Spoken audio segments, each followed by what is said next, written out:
BTK inhibitors have become perhaps one of the most important drug classes in the management of chronic lymphocytic leukemia. These oral medications combine some of the highest efficacy rates that we've seen in the published literature in this disease, and at the same time have a considerably improved toxicity profile relative to the historical chemotherapy regimens that we used. There are several BTK inhibitors available. The first in class was ibrutinib, and ibrutinib has been available for several years based upon the strength of various studies. However, with newer or second generation BTK inhibitors, there's the hope that these will have an improved safety and efficacy profile, even relative to the first-in-class BTK inhibitors. Ideally, these will be best-in-class type agents. This study was conducted amongst treatment-naive patients with CLL, patients previously untreated, and the purpose of the study was to demonstrate superiority relative to a commonly utilized chemoimmunotherapy regimen at the time. And in doing so has led to the approval of acalabrutinib with or without obinutuzumab for patients with treatment-naive chronic lymphocytic leukemia. At the same time, another study was done in the relapse setting, also randomized study for acalabrutinib, leading to the FDA approval of acalabrutinib for patients with relapse refractory disease.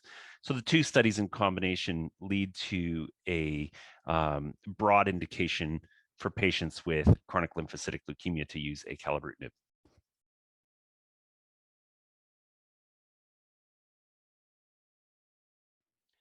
So the study was a randomized clinical trial utilizing a 3-arm study.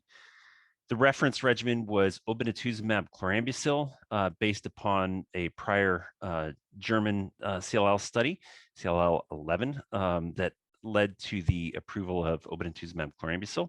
So that was the reference regimen. That tends to be a regimen utilized in older individuals.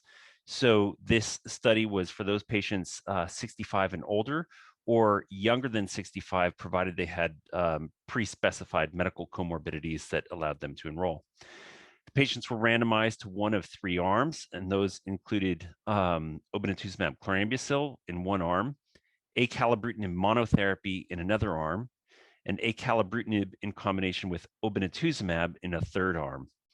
The study was designed to demonstrate superiority of the combination of acalabrutinib obinutuzumab relative to the reference arm, and then the additional arm of acalabrutinib monotherapy was considered a secondary endpoint as to whether or not it would demonstrate superiority against the chemoimmunotherapy regimen, which it did in this study.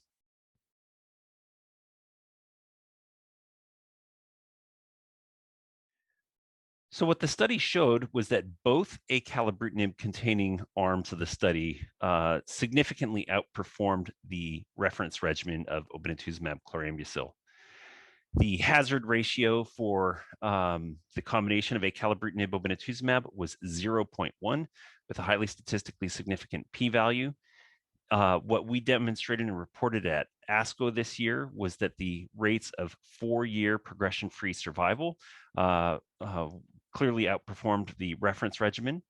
As a secondary endpoint, the hazard ratio for acalabrutinib monotherapy relative to obinutuzumab chlorambucil was 0.2, also highly statistically significant.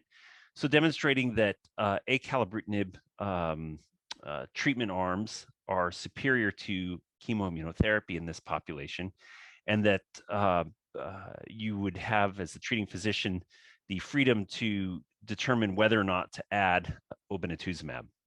As a secondary analysis, we looked at the benefit and risk of adding obinutuzumab to acalabrutinib, and there were some interesting findings there, and I think that a fair bit of the field is looking at the difference between these 2 arms.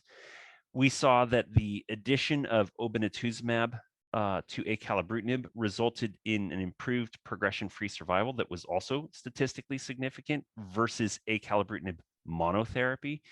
And in fact, when we looked at overall survival, the fewest deaths were observed amongst patients who got acalabrutinib obinutuzumab, although the difference between that and acalabrutinib monotherapy were not statistically significant.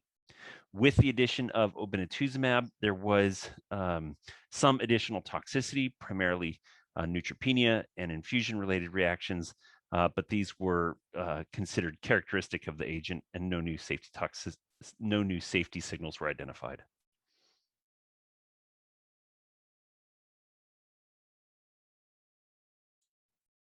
CLL is changing quite rapidly, and as a field, we have a number of new treatment options, including now second-generation BTK inhibitors that are available in the form of acalabrutinib. And what this study shows us is that this is a well-tolerated regimen or regimens for patients with chronic lymphocytic leukemia. And for me personally, when selecting a BTK agent, I end up utilizing acalabrutinib preferentially based upon my experience in this study, the adverse events reported, and what we've seen in other studies, including the study of acalabrutinib directly compared head-to-head against ibrutinib, also showing an improved safety profile and similar overall efficacy. So in totality, using multiple different studies, acalabrutinib is an effective and safe option for patients with untreated, as well as relapsed refractory chronic lymphocytic leukemia.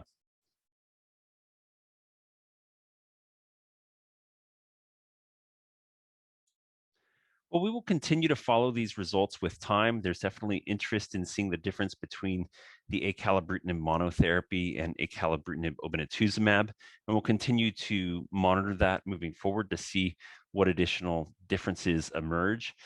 But for this particular study, I think that it achieved its goal, which is the approval of acalabrutinib for patients with treatment-naive CLL, as well as the relapsed refractory study leading to approval in amongst patients previously treated. So these studies have achieved their goals, but what's next for acalabrutinib will be a variety of studies looking at novel agent comparisons. So for instance,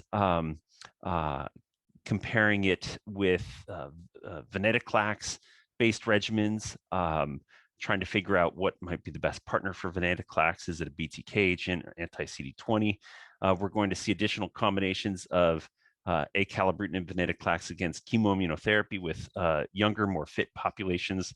So this will continue to round out the knowledge basis for acalabrutinib, and will continue to move the field forward for patients who need treatment.